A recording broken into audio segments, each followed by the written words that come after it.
आज हम लोग पढ़ेंगे हाइड्रोजन बॉन्डिंग। क्लास 11th या 12th का टॉपिक है ये, दोनों में बेसिक है, हर जगह पे यूज होता है। 11th केमिस्ट्री में भी कहीं कहीं यूज होता है और 12th में भी केमिस्ट्री में यूज होता है, तो इसलिए इसको हम लोग एक कॉमन टॉपिक के नाम से हम लोग इसको पढ़ सकते हैं। तो हाइड्रोजन बॉन्डिंग पढ़ेंगे हम लोग। तो सबसे पहले ये जाने कि हाइड्रोजन बॉन्डिंग होता क्या है। ठीक, तो जैसा हमने यहाँ पे पहले से ही लिख रखा है कि hydrogen bonded with fluorine FO oxygen N nitrogen has a tendency to attract any other FON atom. This attraction is called hydrogen bonding. मतलब क्या है कि कोई भी हाइड्रोजन अगर फ्लोरीन के साथ या ऑक्सीजन के साथ या नाइट्रोजन के साथ बॉन्ड बनाया हुआ है तो उसके पास एक टेंडेंसी होती है कि वो दूसरे FON एटम को अपनी तरफ अट्रैक्ट कर सकता है, और इस अट्रैक्शन को हम लोग क्या बोलते हैं, हाइड्रोजन बॉन्डिंग। फॉर एग्जांपल अगर हम बात करें, जैसे मान लीजिए हमारे पास में हाइड्रोजन फ्लोराइड है, ठीक है, HF का मॉलिक्यूल है, तो H किसके साथ जुड़ा हुआ है, हाइड्रोजन किसके साथ जुड़ा हुआ है, इलेक्ट्रोनिगेटिव एटम के साथ। ये FON क्या है, इलेक्ट्रोनिगेटिव एटम है हमारे पास में। FON ये क्या है, इलेक्ट्रोनिगेटिव होते हैं, बहुत ज़्यादा इलेक्ट्रोनिगेटिव। तो होता क्या है कि जब कोई भी हाइड्रोजन एटम इन एटम के साथ, इन तीन के साथ जुड़ा होगा तो उसके पास क्या होता है, एक पोलराइजेशन यहाँ पे डेवलप हो जाता है। पोलराइजेशन डेवलप होता है इलेक्ट्रोनिगेटिविटी डिफरेंस के कारण, क्योंकि फ्लोरीन बहुत ही ज़्यादा इलेक्ट्रोनिगेटिव है, इसलिए ये क्या करता है कि जो बॉन्डिंग के इलेक्ट्रॉन है जिससे बॉन्ड बना हुआ है, ये दोनों इलेक्ट्रॉन क्या करता है, अपनी तरफ अट्रैक्ट कर लेता है, और अपनी तरफ इलेक्ट्रॉन को अट्रैक्ट करने के कारण इस पर क्या होता है, पार्शियल निगेटिव चार्ज आ जाता है फ्लोरीन के ऊपर, और हाइड्रोजन के ऊपर क्या हो जाता है, पार्शियल पॉजिटिव चार्ज आ जाता है। तो इसके कारण, इस पार्शियल निगेटिव के कारण, अगर कोई दूसरा हमारे पास में मॉलिक्यूल हाइड्रोजन फ्लोराइड का कहीं दूसरा मॉलिक्यूल है तो होगा क्या, इस पे भी इसी तरीके से पार्शियल पॉजिटिव और पार्शियल निगेटिव चार्ज आ जाएगा।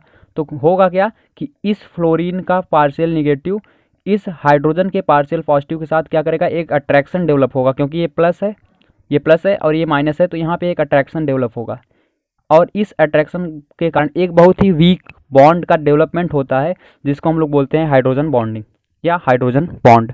हाइड्रोजन बॉन्ड को हमेशा हम लोग डॉट लाइन से दिखाते हैं, ठीक, कभी भी हाइड्रोजन बॉन्ड हम लोग दिखाएंगे तो डॉट लाइन से। इस तरीके से अगर और कोई भी हमारे पास में हाइड्रोजन फ्लोराइड का एक एटम और हो तो फिर से इस पर पार्शियल पॉजिटिव, इस पर पार्शियल निगेटिव। ये क्यों आ रहा है चार्ज, क्यों, पोलराइजेशन के कारण। ध्यान देना, पोलराइजेशन कारण आता है। पोलराइजेशन के कारण कैसे, क्योंकि इसके बीच में इलेक्ट्रोनिगेटिविटी डिफरेंस बहुत ज़्यादा होता है, इसलिए इस पर पोलराइजेशन आ जाता है, और फिर से ये क्या करेगा, इसका माइनस इसके प्लस के साथ अट्रैक्ट होके एक बॉन्ड का फॉर्मेशन करेगा, जिसको हम लोग बोलते हैं हाइड्रोजन बॉन्डिंग।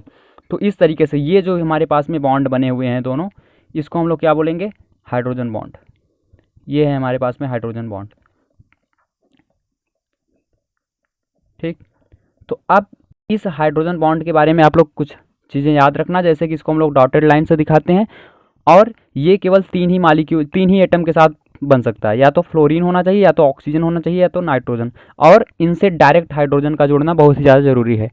अब इसके बाद हम बात करते हैं कि आखिर ये किस, जैसे एक तो हमने बता दिया हाइड्रोजन फ्लोराइड में, इसी तरीके से हम लोग देख सकते हैं किसमें, NH3 में देख सकते हैं, NH3 में N और H के बीच लिंकेज होता है। H2O में देख सकते हैं, ठीक है, H2O में क्या होता है, O और H के बीच में बॉन्ड बना होता है। तो इस तरीके से इन सब में हाइड्रोजन बॉन्डिंग होती है। अब इसके बाद हम लोग थोड़ा सा और जाने कि आखिर ये हाइड्रोजन बॉन्ड जो बनता है ये किसमें कितना स्ट्रेंथ होता है। जैसे कि अगर हम बात करें, जैसे यहाँ पे ये फ्लोरीन और हाइड्रोजन एटम के बीच में जब हाइड्रोजन बॉन्ड बनता है तो इसकी स्ट्रेंथ कितनी होती है, इसकी मजबूती कितनी होती है, या कह सकते हो इस बॉन्ड को ब्रेक करने के लिए कितनी हमको एनर्जी चाहिए। एनर्जी से पहले एक बार ये ध्यान में रखना कि ये जो बॉन्ड बना हुआ है हाइड्रोजन बॉन्ड, ये कोवैलेंट बॉन्ड से बहुत ही ज़्यादा वीक होता है, कोवैलेंट बॉन्ड की तुलना में, यानी सहसंयोजक बॉन्ड की तुलना में। जैसे ये वाला बॉन्ड कौन सा है, ये कोवैलेंट बॉन्ड, या इसको हम लोग आयनिक बॉन्ड की भी बोल सकते हैं। तो ये क्या होता है, इससे बहुत ही ज़्यादा वीक होता है। कोवैलेंट बॉन्ड जैसे हाइड्रोजन के एटम है H और H आपस में, तो इस वाले बॉन्ड से ये बहुत वीक होता है, इसको ध्यान में रखना, कोवैलेंट बॉन्ड से वीक होता है। यहाँ लिख सकते हो hydrogen bond is weaker then covalent bond, ठीक, इसको आप लोग याद रखना। अब इसके आगे क्या होता है, इसके आगे हम बता रहे थे स्ट्रेंथ के बारे में बात कर रहे थे कि किसकी स्ट्रेंथ कितनी होगी। तो स्ट्रेंथ आप यहाँ पे हाइड्रोजन बॉन्ड का स्ट्रेंथ आप लोग याद रख सकते हैं कि अगर कहीं पे भी मान लीजिए एक फ्लोरीन का एटम है HF का इस तरीके से, और ये दूसरे HF के मालिक्यूल के साथ हाइड्रोजन बॉन्ड बनाता है, तो इसकी जो स्ट्रेंथ होती है इस बॉन्ड की, वो होती है हमारे पास में 10 किलो कैलोरी पर मोल। ठीक, 10 किलो कैलोरी पर मोल होगी फ्लोरीन और हाइड्रोजन के केस में। दूसरा हम लोग देख सकते हैं ऑक्सीजन के केस में, जैसे मान लीजिए ऑक्सीजन से कोई हाइड्रोजन अटैच है और ये दूसरे हमारे पास में हाइड्रोजन और ऑक्सीजन से कोई बॉन्ड, मान लो वाटर ही है, ये यहाँ पे वाटर हम पूरा इसको कर देते हैं इस तरीके से, तो ये वाला इसकी जो स्ट्रेंथ होगी ये कितनी होगी 7 किलो कैलोरी पर मोल। और एक लास्ट हम लोगों के पास बचता है वो नाइट्रोजन के केस में, और नाइट्रोजन केस में हम लोग NH3 में बात कर सकते हैं इसको। जैसे NH3 में अगर हम बात करें, दिख नहीं रहा होगा, थोड़ा सा इधर कर देते हैं हम इसको। NH3 के 2 मालिक्यूल अगर हमारे पास में है कहीं पे, तो इनके बीच में भी क्या होगा, हाइड्रोजन बॉन्डिंग डेवलपमेंट होगा यहाँ पे N और H के बीच में। तो ये जो N और H के बीच में इसकी जो हमारे पास में बॉन्ड स्ट्रेंथ होगी वो 5 किलो कैलोरी पर मोल हुआ करती है। तो ये आप लोग इसको याद रख सकते हैं। फ्लोरीन और हाइड्रोजन के केस में 10 किलो कैलोरी पर मोल, ऑक्सीजन और हाइड्रोजन के केस में 7 किलो कैलोरी पर मोल, और नाइट्रोजन और हाइड्रोजन के केस में के बीच में अगर हाइड्रोजन बॉन्डिंग बनती है तो उसकी 5 किलो कैलोरी पर मोल। इसके बाद अगर हम लोग बात करें तो ये तो हो गया हमारे पास में हाइड्रोजन बॉन्डिंग। इसके बाद अगर हम बात करें तो हाइड्रोजन बॉन्डिंग कितने टाइप का होता है, तो बेसिक हाइड्रोजन बॉन्डिंग जो होता है हमारे पास में 2 तरह का हाइड्रोजन बॉन्डिंग हमको देखने को मिलता है। तो दोनों तरह के जो हाइड्रोजन बॉन्डिंग है, एक हमारे पास में यानी हाइड्रोजन बॉन्डिंग जो होता है हमारे पास में वो 2 टाइप का होता है। एक को हम लोग बोलते हैं इंटर मॉलिक्यूलर हाइड्रोजन बॉन्डिंग, और दूसरा होता है हमारे पास में intra molecular hydrogen bonding. Intra molecular hydrogen bonding, ठीक। तो 2 तरह के हमारे पास में हाइड्रोजन बॉन्डिंग होते हैं, एक इंटर मॉलिक्यूलर हाइड्रोजन बॉन्डिंग और एक इंट्रा मॉलिक्यूलर हाइड्रोजन बॉन्डिंग। अब इन दोनों के बारे में भी थोड़ा हम लोग देख लेते हैं एग्जाम्पल लेके, यानी तरीके से किस ये आखिर इन दोनों में डिफरेंस क्या है, इंटर मॉलिक्यूलर क्या होता है, इंट्रा मॉलिक्यूलर क्या होता है। तो सबसे पहले सुनिए इंटर मॉलिक्यूलर क्या होता है हाइड्रोजन बॉन्डिंग। तो इंटर मॉलिक्यूलर हाइड्रोजन बॉन्डिंग क्या होता है, जब हाइड्रोजन बॉन्डिंग 2 एटम्स के बीच, 2 अलग अलग मॉलिक्यूल्स के बीच में होगा, ठीक, 2 अलग अलग मॉलिक्यूल्स के बीच में होगा। वो मॉलिक्यूल सेम भी हो सकते हैं, डिफरेंट भी हो सकते हैं, तो उसको हम लोग क्या बोलेंगे, इंटर मॉलिक्यूलर हाइड्रोजन बॉन्डिंग। और अगर कहीं पे हाइड्रोजन बॉन्डिंग सेम मॉलिक्यूल में होता है, यानी एक ही मॉलिक्यूल है और उसी मॉलिक्यूल के अंदर हाइड्रोजन बॉन्डिंग हो रहा है, तो उसको हम बोलेंगे इंट्रा मॉलिक्यूलर हाइड्रोजन बॉन्डिंग। लिख भी सकते हैं यहाँ पे स्टार करके हम लोग कि इंटर, थोड़ा जल्दी से लिखेंगे हम, inter molecular hydrogen bonding is between 2 molecule of same और डिफरेंट टाइप, ठीक। ये तो हमारे पास में इंटर मॉलिक्यूलर, सेम हो सकता है मॉलिक्यूल या अलग भी हो सकता है, लेकिन 2 मॉलिक्यूल्स के बीच में होगा। और लेकिन जबकि where intra molecular hydrogen bonding is within a molecule, ठीक है, ये एक ही मॉलिक्यूल में होगा। अब दोनों में हम लोग थोड़ा सा एग्जांपल लेके इस बात की चर्चा कर लेते हैं। जैसे इंटर मॉलिक्यूलर हाइड्रोजन बॉन्डिंग का एग्जांपल अभी हमने बताया था, H है, ठीक है, F है, इसके बीच में हम लोग देखे थे हाइड्रोजन फ्लोराइड के बीच में ये, तो क्या हुआ, ये एक मॉलिक्यूल है, ये दूसरा मॉलिक्यूल, ये तीसरा मॉलिक्यूल, तो 1 से 2 या इससे ज़्यादा मॉलिक्यूल्स होंगे, उसके बीच में जो हाइड्रोजन बॉन्डिंग होगी उसको हम लोग बोलेंगे इंटर मॉलिक्यूलर हाइड्रोजन बॉन्डिंग। ऐसे डिफरेंस भी हो सकते हैं, जैसे एक एग्जांपल हमने बताया। दूसरा एग्जांपल ऐसा हो सकता है कि एक हाइड्रोजन फ्लोराइड का एटम हो और दूसरा क्या हो, वाटर का एटम हो, ठीक है, इस तरीके से। तो इसमें भी हो सकता है वाटर के हाइड्रोजन से फ्लोरीन का अटैचमेंट, तो ये भी क्या है, inter molecular hydrogen bonding. Intra molecular hydrogen bonding में क्या होगा, विद इन अ मॉलिक्यूल होगा। जैसे मान लीजिए हमारे पास में मान लो आर्थोफ्लोरोफिनॉल है, ठीक, आर्थोफ्लोरोफिनॉल मान लो इस तरीके से, तो ये क्या करेगा, ये फ्लोरीन एटम है, इलेक्ट्रोनिगेटिव एटम, ये क्या करेगा, इससे हाइड्रोजन बॉन्ड, इस फिनॉल के H से हाइड्रोजन बॉन्ड बना लेता है, और इसको हम लोग बोलते हैं क्या, इंट्रा मालिक्यूलर हाइड्रोजन बॉन्डिंग।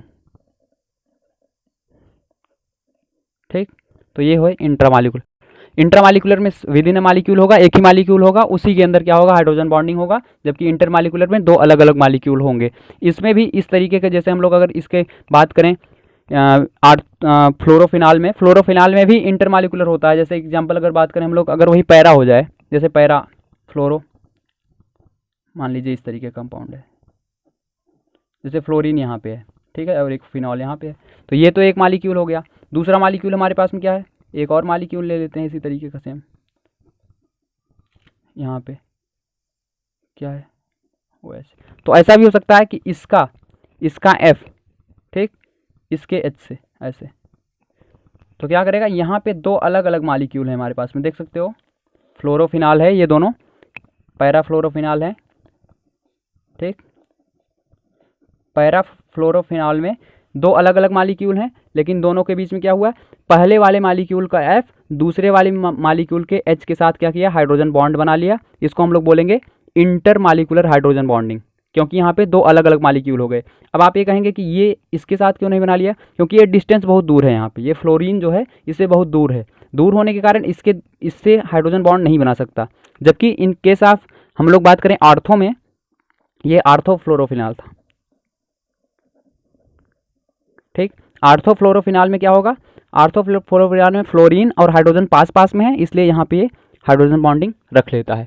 अब दोनों में हम लोग थोड़ा सा डिफरेंस देखेंगे कि आखिर आर्थो और जो पैरा है, या इंटरमालिकुलर और इंट्रामालिकुलर, दोनों में डिफरेंस क्या है, या अब यहाँ से हम लोग हाइड्रोजन बॉन्डिंग के यूज या कुछ इसके जो बेसिक कॉन्सेप्ट हैं उसके बारे में हम लोग चर्चा करेंगे।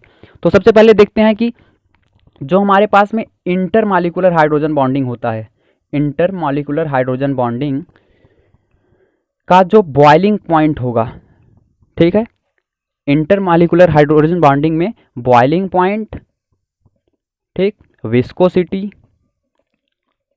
और solubility in water, solubility in water, ये क्या होता है, मोर होता है, ध्यान देना, बहुत ज़्यादा होता है। थोड़ा सा फिर समझेंगे इसको। इंटरमालिक्यूलर हाइड्रोजन बॉन्डिंग अगर कहीं पे मालिक्यूल्स के बीच में है, जैसे यहाँ पे, तो इन दोनों मालिक्यूल्स का, ये कर सकते हो, इस जो हमारे पास में अगर किसी बर्तन में हम लोग इसको रख लें, तो इसका क्या होगा, बॉइलिंग पॉइंट बहुत ज़्यादा बहुत ज़्यादा हो जाएगा, विस्कोसिटी इसकी बहुत ज़्यादा होगी, सॉल्युबिलिटी इसकी वाटर में बहुत ज़्यादा होगी, ठीक।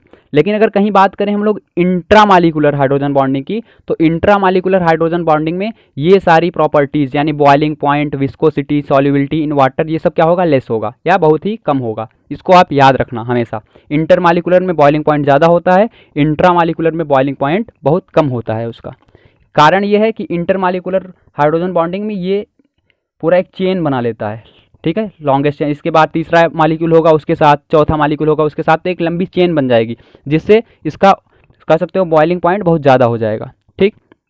अब इसके बाद जो एक प्रॉब्लम हम लोग जो इसका प्रॉब्लम है कि कभी कभी पूछ लिया जाता है कि वाटर के केस में कितने हाइड्रोजन बॉन्ड होते हैं, in case of water molecule how many hydrogen bond are there.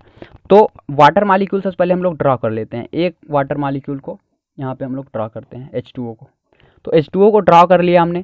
अब यहाँ पे क्या होगा, इसमें पार्शियल नेगेटिव, इस पे पार्शियल पॉजिटिव, क्यों, इलेक्ट्रोनेगेटिव डिफरेंस के कारण, इस पे पार्शियल नेगेटिव, इस पे partial positive.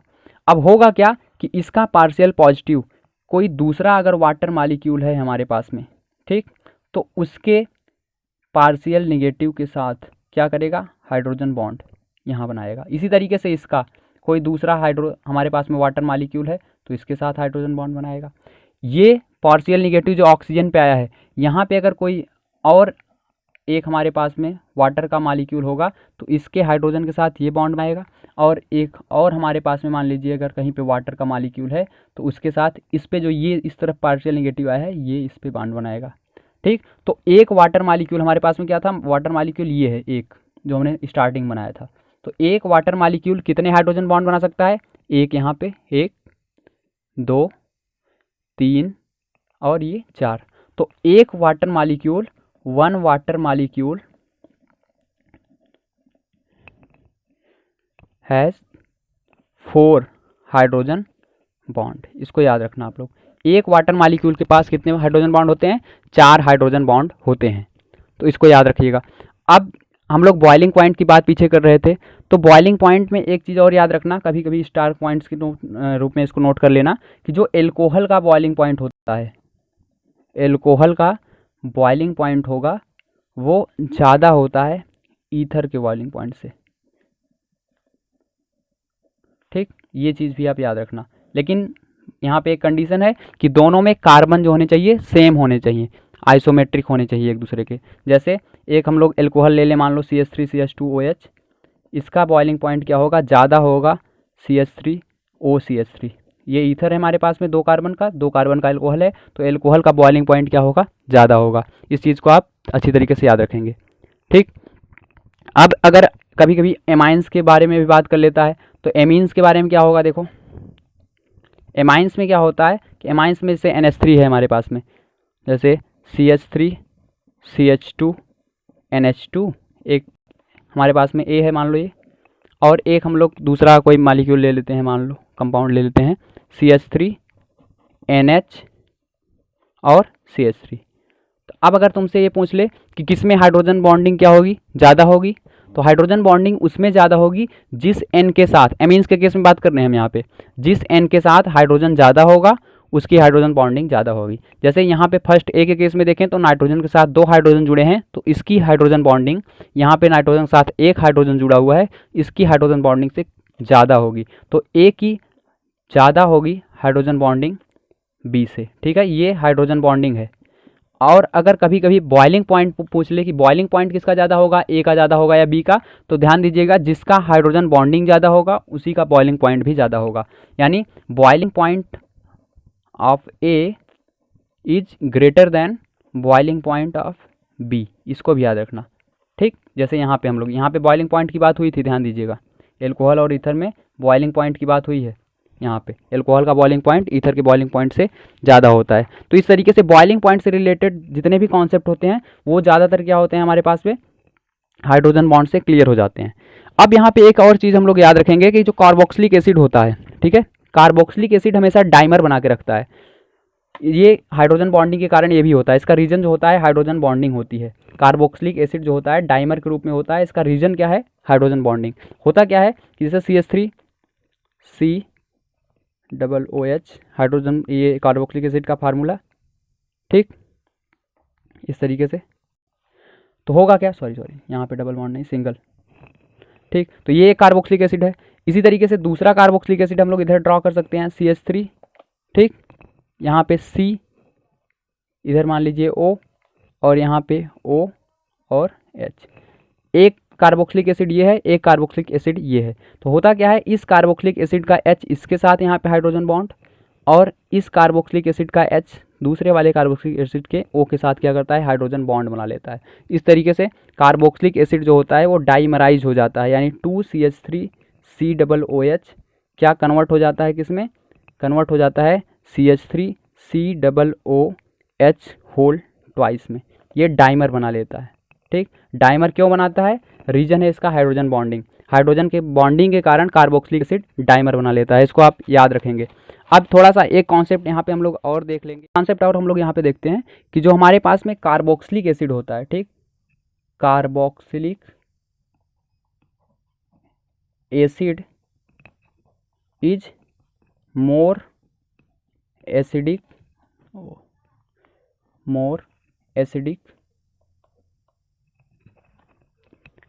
as compared to per carboxy acid. ये आप लोग याद रख सकते हैं, ये भी हाइड्रोजन बॉन्ड से रिलेटेड है। होता क्या है, कार्बोक्सिक एसिड जो होता है मोर एसिडिक होता है कंपेयर टू पर कार्बोक्सी एसिड से। स्ट्रक्चर दोनों का बना ले, अगर कार्बोक्सिलिक एसिड को बनाए तो हम लोग कार्बोक्सिलिक एसिड का फार्मूला होता है HCOOH, और पर कार्बोक्सिक एसिड का फार्मूला होता है HC, ठीक, HC OOH। इस तरीके से HC OOH, ये पर कार्बोक्सी एसिड है हमारे पास में। तो होता क्या है, इसका स्ट्रक्चर बनाएंगे तो इस तरीके से होगा HC OOH, और जबकि पर कार्बोक्सी एसिड का अगर हम लोग स्ट्रक्चर बनाएं तो ये इस तरीके से स्ट्रक्चर आता है HCO O O और यहाँ पे H। तो होता क्या है कि यहाँ पे जो कार्बोक्सिलिक एसिड है इसमें ये ऑक्सीजन और हाइड्रोजन थोड़ा सा दूर होते हैं, जबकि बात करें हम लोग पर कार्बोक्सी एसिड में, तो पर कार्बोक्सी एसिड में क्या होता है, जो ऑक्सीजन है और हाइड्रोजन थोड़ा सा पास आ जाते हैं, जिसके कारण यहाँ पे क्या होता है, हाइड्रोजन बॉन्डिंग का डेवलपमेंट हो जाता है। तो पर कार्बोक्सी एसिड हाइड्रोजन बॉन्डिंग का डेवलपमेंट हो जाता है। हाइड्रोजन बॉन्ड बनने के कारण यहाँ से H+ का रिमूव ईजी नहीं हो पाता। अगर H+ यहाँ से निकलना चाहे तो नहीं निकल सकता, जबकि यहाँ पे अगर H+ निकलना चाहे तो आसानी से निकल सकता है। और हम लोग जानते हैं कि एसिड वो अच्छा होता है जो आसानी से H+ दे सकता है। तो यहाँ पे कार्बोक्सिलिक एसिड से H+ का निकलना आसान है, इसलिए कार्बोक्सिलिक एसिड क्या होता है, ज़्यादा एसिडिक होता है। क्या होता है, ज़्यादा एसिडिक होता है। किससे, पर कार्बोक्सिलिक एसिड के कारण। पर कार्बोक्सिलिक एसिड में हाइड्रोजन बॉन्डिंग के कारण ये काम क्या होता है, गड़बड़ हो जाता है थोड़ा सा। अब यहाँ पे थोड़ी सी और 1-2 पॉइंट्स हम लोग डिस्कस कर लेते हैं। जैसे हम लोग इसको इनऑर्गेनिक में पढ़ते हैं कि H2S जो होता है हमारे पास में गैस होता है, जबकि H2O हमारे पास में लिक्विड होता है। ठीक, इसका क्या रीजन है, तो इसका रीजन भी क्या है, हाइड्रोजन बॉन्डिंग हो, due to hydrogen bonding. Reason क्या है कि H2S में हाइड्रोजन बॉन्डिंग होती नहीं है, H2O में हाइड्रोजन बॉन्डिंग होती है। हाइड्रोजन बॉन्डिंग के कारण अट्रैक्शन बहुत ज़्यादा होता है, इसलिए ये क्या होते हैं, पास पास आ जाते हैं, जिससे लिक्विड फॉर्म कर लेते हैं। सेम रीजन हमारे पास में और सारी चीज़ों के लिए, जैसे NH3 और PH3। ठीक, इनमें भी यही रीजन है, PH3 NH3 लिक्विड होता है, PH3 गैस होता है।